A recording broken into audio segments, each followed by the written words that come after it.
So what do? Stop playing games, guys. We can stop playing games. Just kidding. I'm not a maniac. Why would I do that? Why would you stop playing games? We're true gamers. We don't have lives. We don't have lives. Why would we stop playing games? The only real lives we have any left, all right? Why would we do that? Don't stop playing games. Very important. The lesson for today is near and dear to most of our hearts. I'm assuming all of you guys is in chat hearts. DLC.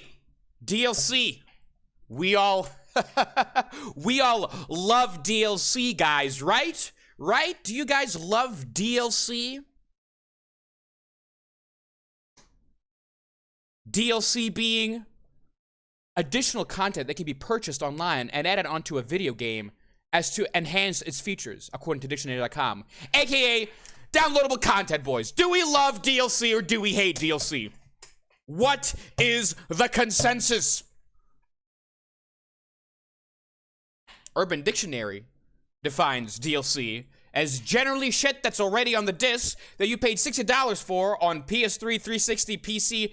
I checked the date of this definition. It's a little older. It's like 2010. Still holds up.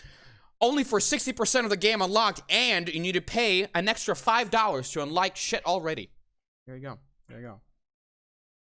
I think that's a pretty accurate definition.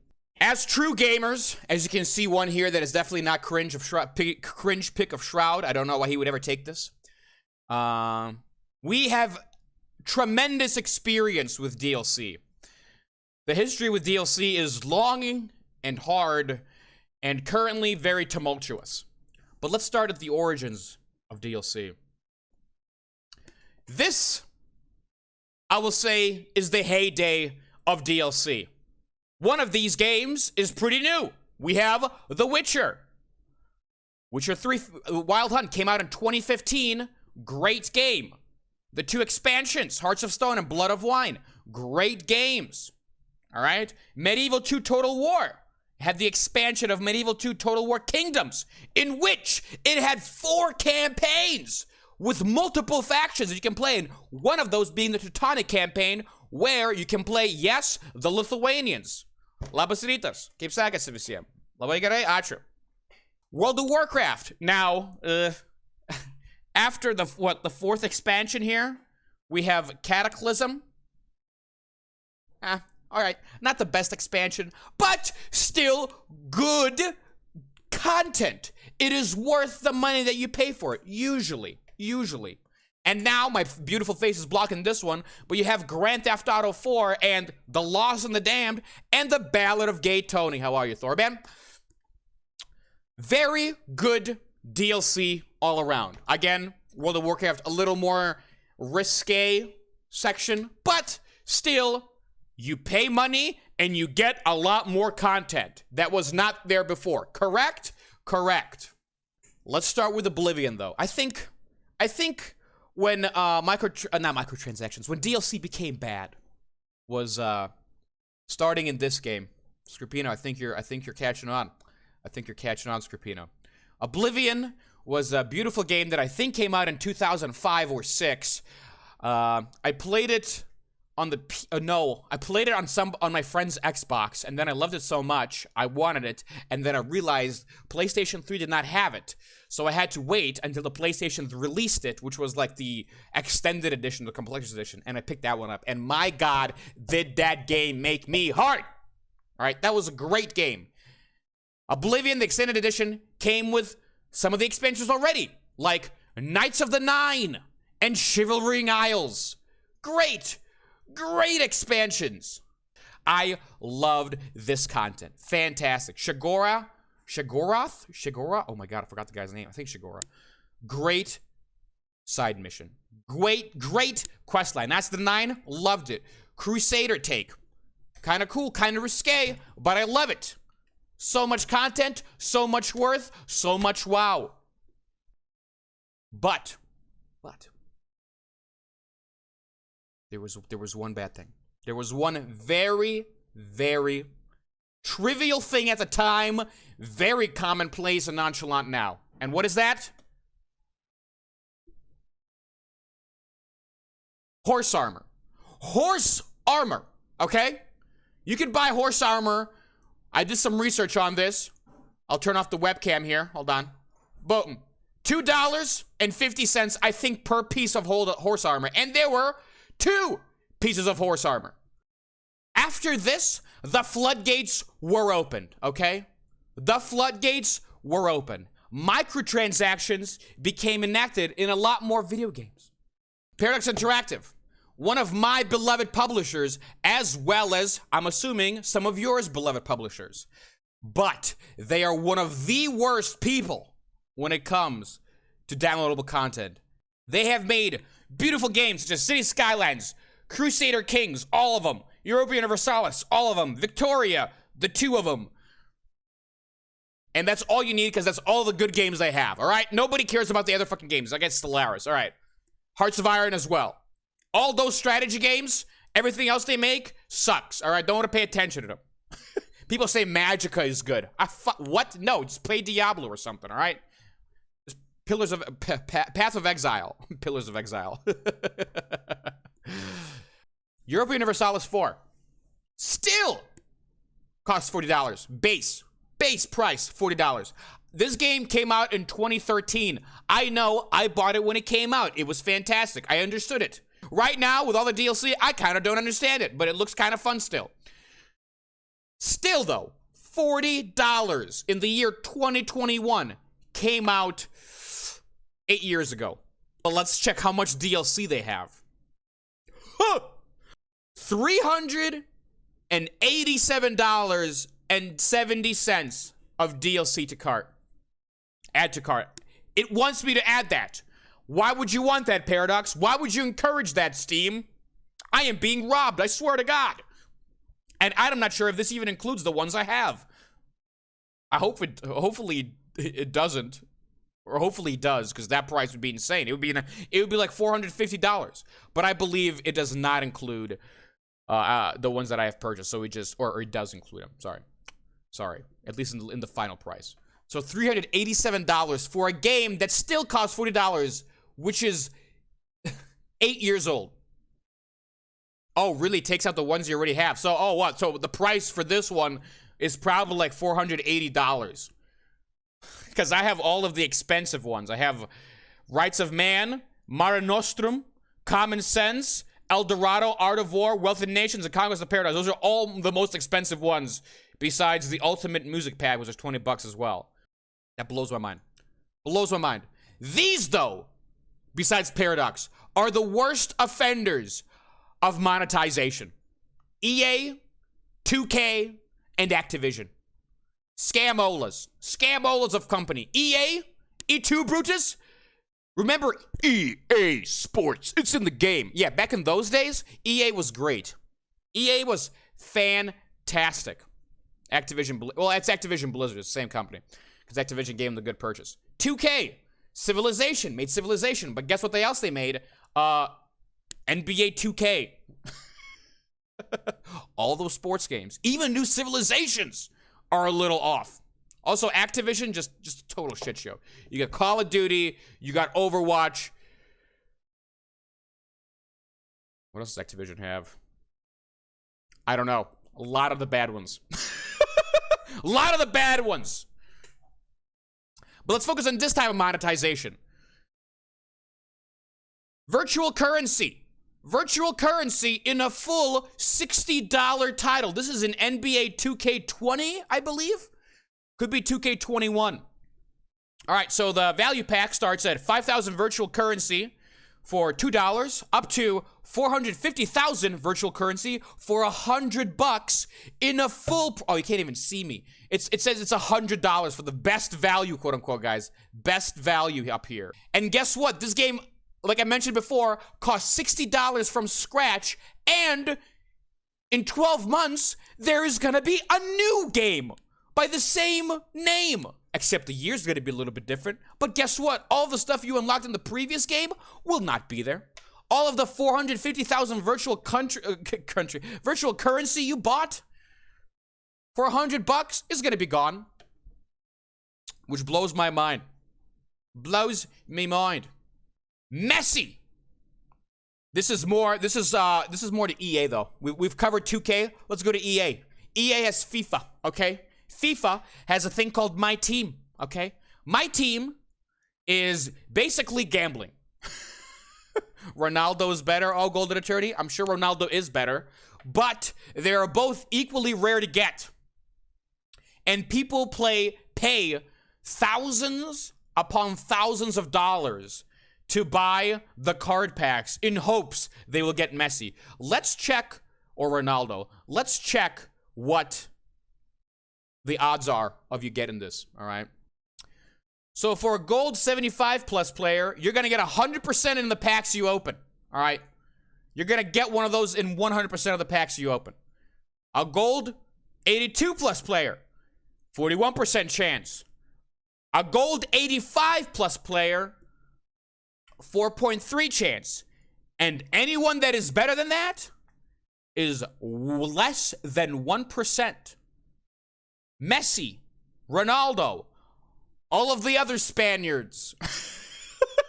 I don't know. I don't follow football, all right? But I do follow video games, and I care about video games and the industry, okay? There is less than 1% chance that you will get one of those in the card packs you open. Another thing that developers have done, Ubisoft in particular, with their Assassin's Creed series, they created like speed passes for their single player games. XP boost in your single player games. What in essence that tells you is, hey, player that bought my $60 game, you should buy, if our game feels too grindy because we designed it this way, why don't you buy these XP boosts so you level up faster in the single player game we have, so you can skip through the boring missions we made for you. This, I think, is ridiculous. And guess what? Guess what? People still pay for that. People still pay for that. I don't want to be sped through Elder Scrolls Oblivion. Don't speed me through The Witcher. Okay, I want to take my time with it. I want to enjoy it. Why are you giving us players the option to speed through your game that you designed? Insane. Also this thing now. Cheat codes. Things that you can just enter via pressing triangle, X, up, down, whatever, start, select, you would get for free. Now they are charging what, like $2, $5 to add this feature to a game? Dude, big head mode on GoldenEye. They had big head mode on like Grand Theft Auto San Andreas. I think Ratchet and Clank. I think some of the Lego games even had it, like Lego Star Wars, I believe. I may be wrong on that. But now, instead of beating the game like 100 or 200% or whatever, instead of that, you have to now pay $2. So instead of being like the angry German kid like we are currently right now regarding DLC. Was ist das? Nine DLC, nine! How can we as a gaming community, and gaming publishers specifically, make gaming and DLC specifically better? Let's cover microtransactions first. Microtransactions. Are all of them bad? No! This is where some of you, I believe Scorpino, said Fortnite is very notorious. And I agree. Fortnite is very notorious with its prices, but there's one thing it has that the other games we mentioned don't have. Valorant is another one of those games that I excuse for having microtransactions. League of Legends is a third game I will excuse for not having microtransactions. For having microtransactions. Do you guys know why I'm excusing all three of these games? Do you guys know? Fortnite is good? That's debatable. But do you guys know why I'm giving these games a pass and not the other games we've mentioned?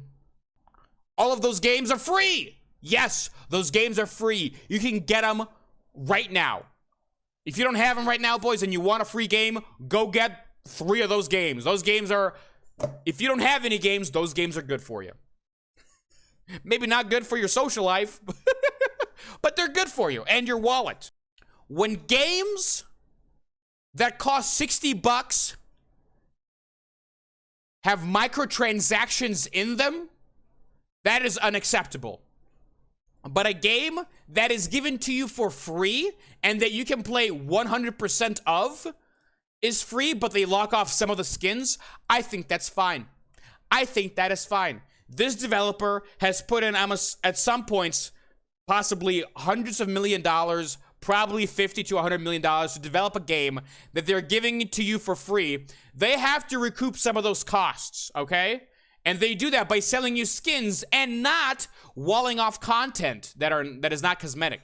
All right? So for example, they're not selling you maps, they're not selling you missions, and they are not selling you, hopefully, certain characters. Now, they can sell you characters, you know, they can get faster, but in all of these games, you can get the content that everybody else can, but at a steadier pace.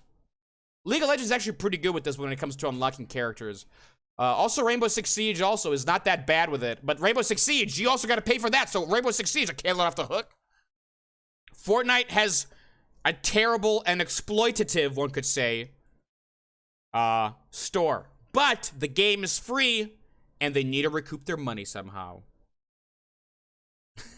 Valorant, dude, when I heard about these fucking guns in Valorant, my head exploded. Apparently, correct me if I'm wrong, the skin that makes your weapon into a dragon costs around, what, $100? That's insane. That's for a weapon skin. But guess what? A lot of people bought it. But I give them a pass. Cause the game is free and none of the content is walled off, besides cosmetic. So what do?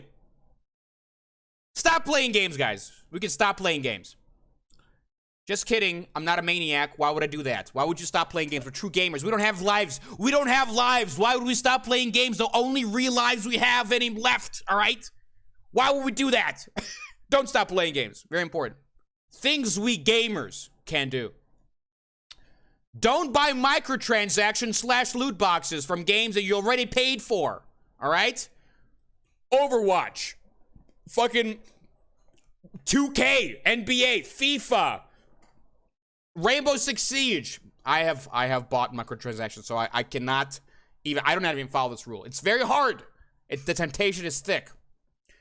And again, like I say, only buy microtransactions from free-to-play games and actually support them, okay? Because again, Epic, actually no, that's a lie. Because Fortnite came out, and it was technically the zombie survival game, and you had to pay for that.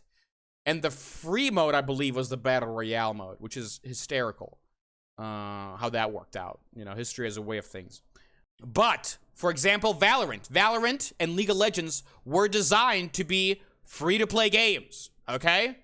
The only way they can make money is by selling you unique character skins and or XP boosts to earn the credits, quote-unquote, to get your character unlocks faster, all right? And for a free game, I think that's fine.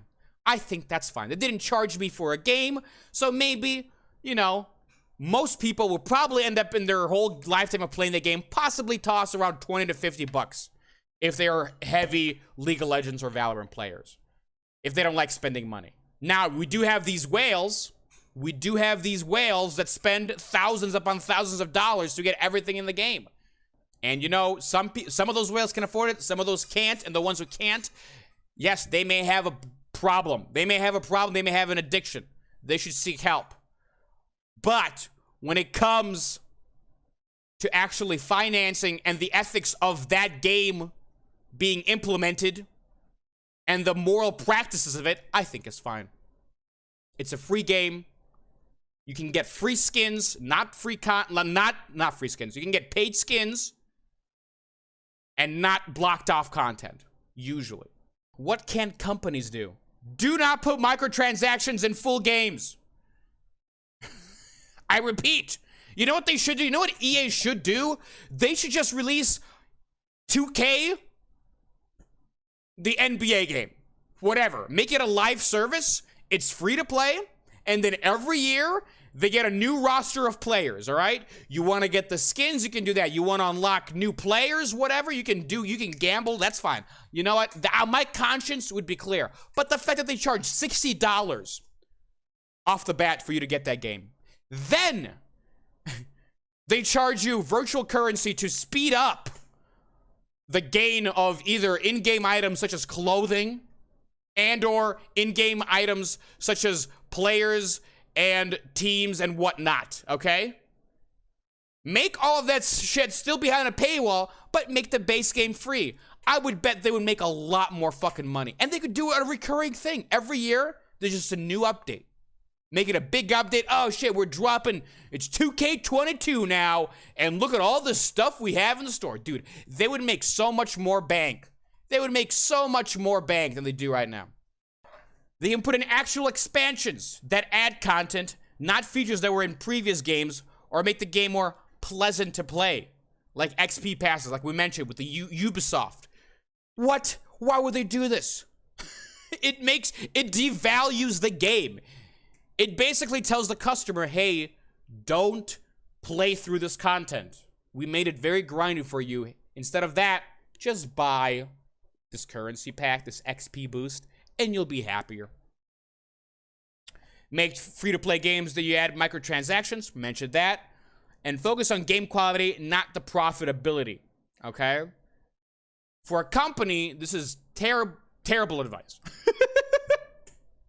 But hear me out. Hear me out. This is short gain. You can see it's a little cut off versus the long gain, all right? In the short gain, yes. A lot of these companies are probably going to cash out. But you're also going to be hated by customers and you're going to lose players year after year after year. Especially with games that charge $60 and then add on other stuff. So look, for example, Star Wars Battlefront 2. People love Star Wars. And that game initially failed. It completely failed. Why? Because the microtransactions and loot boxes were overbearing.